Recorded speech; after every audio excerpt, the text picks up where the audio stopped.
Limoi koloreko ilargi ezin erraldoiago batek behilekiz tintatzen du dena gure gela honetan. Leioa zabal-zabalik, eta giroan mahastilerroa maigabeak orrasten dituen haize leuna.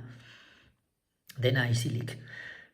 Eta kereixa, hile gorriluna sorbaldetan isuria urreratu, nire gainean egokitu, eta galapan hasten da, astiro, inolako presarik gabe. Leioan, boieur baten moduan, limoi koloreko ilargi erraldoia. Kereixaren adatsak gora eta bera doaz, olatuen moduan, bularrak berriz astunago. Erlojuaren taupadak klok gelditu egiten dira. Bihotzenak aldiz, agudoago, lasterka. Azala bustia da jadanik, eta Merkurioaren distira gorantza abiatzen da. Kereixaren espain atzetik plazerra, horroka, kandela itzalien argizaria urtuz doala. Izerditantak gero eta potolagoak, Kereixaren sudurretik enesabelera, kontrola galtzen ari naiz. Galdu nahi dut bere ustarri epelean.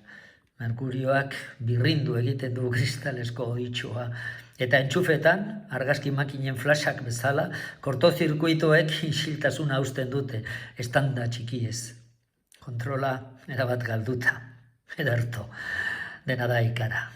Dena dago dardarka, izerdia litroka, azalean, izaretan, marea gora, oe azpian. Oeko hankak krask, bata krask, bestearen kraska atzetik, kraskatu egiten dira, krask! Flasak eta horroak eta ilargia begira, eta Kereixa, ostia, Kereixa galapan film zahar raietako West Fargo ura bezain askar. Lamparako bilak lertu egiten dira, eta mesanotxekoa eta flexokoa, eta oea txalupa bilakatu eta noraezean dabil, gelan zehar, arribatzeko porturik gabe.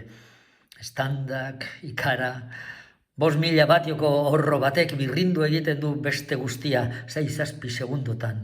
5 batioko horro bat, estarria urratzeko modukoa. Eta honen ostean, Kereixaren irribarrea.